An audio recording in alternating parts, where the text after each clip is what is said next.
Hello dear children.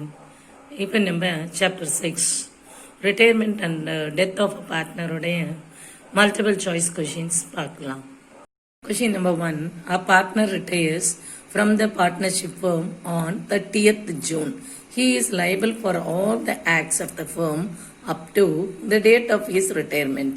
ஒரு partner 30th June அன்னைக்கு retired ஆகிறாருன்னா அவர் எந்த ஆக்டிவிட்டீஸ்க்கெல்லாம் அவர் பொறுப்பாவார் அப்படின்னா அவரோட ரிட்டையர்மெண்ட் வரைக்கும் தான். ரிட்டையர்மெண்ட்டுக்கு அப்புறம் நடக்கிறதுக்கோ அவர் ரெஸ்பான்சிபிள் இல்லை. அப்போ நீங்கள் எப்படி ஞாபகம் வச்சுக்கணும்? He is liable up to the date of retirement. Second question, on retirement of a partner accumulated profits distributed to the partners in the old profit sharing ratio. எப்பயுமே நமக்கு ரிட்டையர்மெண்ட் அப்போ ஏதாவது அக்யூமுலேட்டட் ப்ராஃபிட்ஸ், அதாவது profit and loss, general reserve அந்த மாதிரிலாம் இருந்தால் நம்ம எந்த ரேஷியோவில் பிரித்து கொடுப்போம்? ஓல்டு ரேஷியோவில். எந்த பார்ட்னருக்கெல்லாம் கொடுக்கணும் அப்படின்னா ஆல் த பார்ட்னர்ஸ். இப்போ ஏபிசி 3 பார்ட்னர்ஸ் இருக்காங்க, பி ரிட்டையர்ட் ஆகிறாரு அப்படின்னா யாருக்கெல்லாம் பிரித்து கொடுக்கணும்? 3 பேருக்குமே, டு ஆல் த பார்ட்னர்ஸ். எல்லா பார்ட்னர்ஸ்க்கும் எந்த ரேஷியோவில்? ஓல்டு ரேஷியோவில். ஸோ இங்கே என்ன எழுதுகிறோம்? Capital account of all the partners. அடுத்தது fourth, on revaluation increase in liabilities. அதாவது லயபிலிட்டி கூடுது. அப்போ லயபிலிட்டி இன்க்ரீஸ் ஆகும் பொழுது ப்ராஃபிட்டா லாஸா? லாஸ் தான். அடுத்து fifth one, at the time of retirement. ஒரு பார்ட்னர் ரிட்டையர் ஆகும் பொழுது நம்ம கெய்னிங் ரேஷியோ கண்டுபிடிப்போம். இந்த கெய்னிங் ரேஷியோ எப்போ நமக்கு தேவைப்படும் அப்படின்னா குட்வில்ல அட்ஜஸ்ட் பண்ணும் பொழுது. இதில் இப்போ இந்த கெய்னிங் ரேஷியோவை வச்சு ரீவாலுவேஷன் வர்ற ப்ராஃபிட்டோ லாஸோ எந்த ரேஷியோவில் பிரித்து கொடுக்கணும்? ஓல்டு ரேஷியோவில். அக்யூமுலேட்டட் ப்ராஃபிட்ஸ் லாஸஸ் இருந்தாலும் ஓல்டு ரேஷியோவில் தான் பிரிக்கணும். இந்த கெய்னிங் ரேஷியோ எப்போ நமக்கு தேவைப்படும்னா குட்வில்ல அட்ஜஸ்ட் பண்ணும் பொழுது. அடுத்தது, if the final amount due to the retiring partner is not paid immediately, it is transferred to.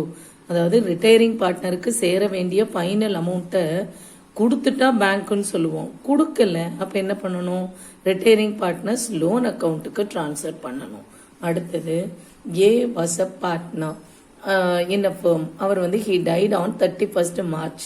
அப்போ ஃபைனல் அமௌண்ட் அவருக்கு சேர வேண்டியது 25,000. It is not paid immediately. இதே மாதிரி தான் இதில் ரிட்டையரிங் பார்ட்னர், இதில் டிசீஸ்டு பார்ட்னர், அவ்வளோதான். ரிட்டையரிங் பார்ட்னருக்கு உடனே கொடுக்கலன்னா ரிட்டையரிங் பார்ட்னர்ஸ் லோன் அக்கௌண்ட்டுக்கு.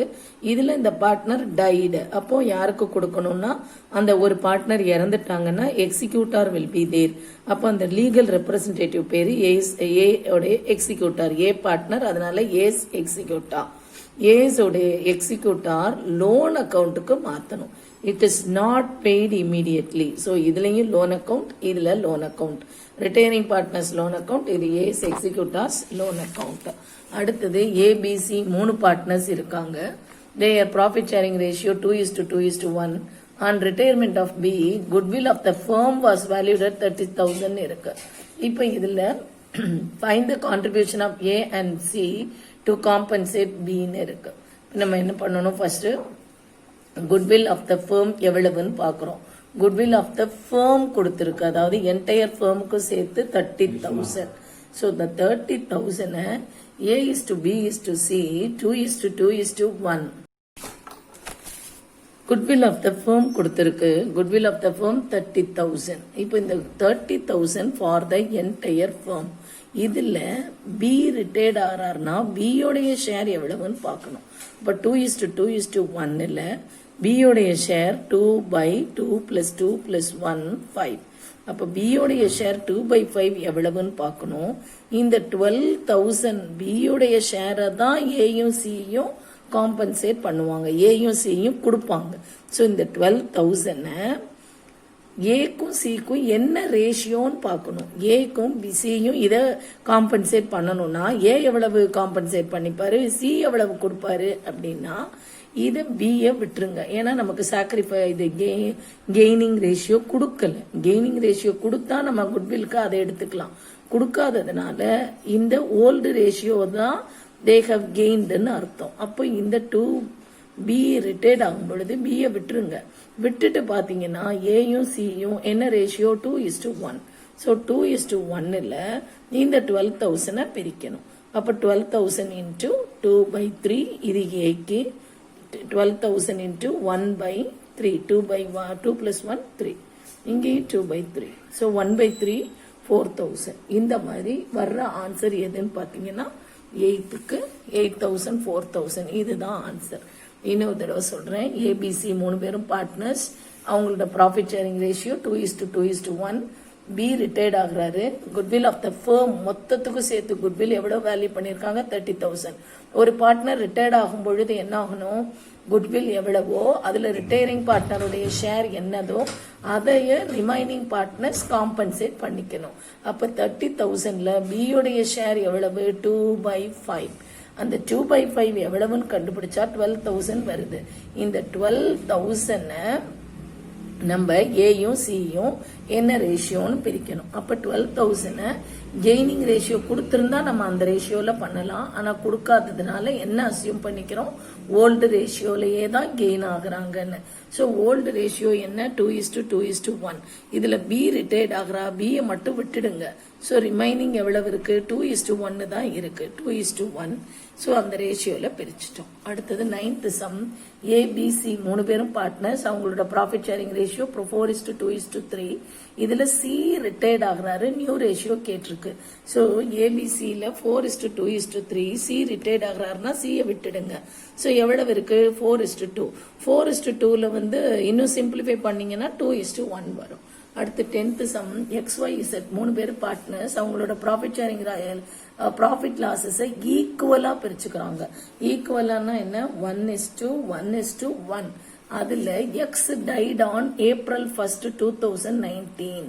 April 1 அன்னைக்கு இறந்துட்டாரு. அந்த ஷேர் ஆஃப் ப்ராஃபிட் இப்ப இறந்து போயிட்டா நம்ம என்ன பண்ணணும், அவருடைய ஷேர் ஆஃப் ப்ராஃபிட் இப்ப இந்த அக்கௌண்ட்ஸை என்னைக்கு க்ளோஸ் பண்றாங்க அப்படின்னு கொடுக்காட்டாலும் என்ன அர்த்தம், based on the profit of 2018 அப்படின்னு ஒரே ஒரு வருஷம் சொல்லியிருந்தாங்கன்னா அந்த இயர் ஜான்வரி டு டிசம்பர்னு அர்த்தம்.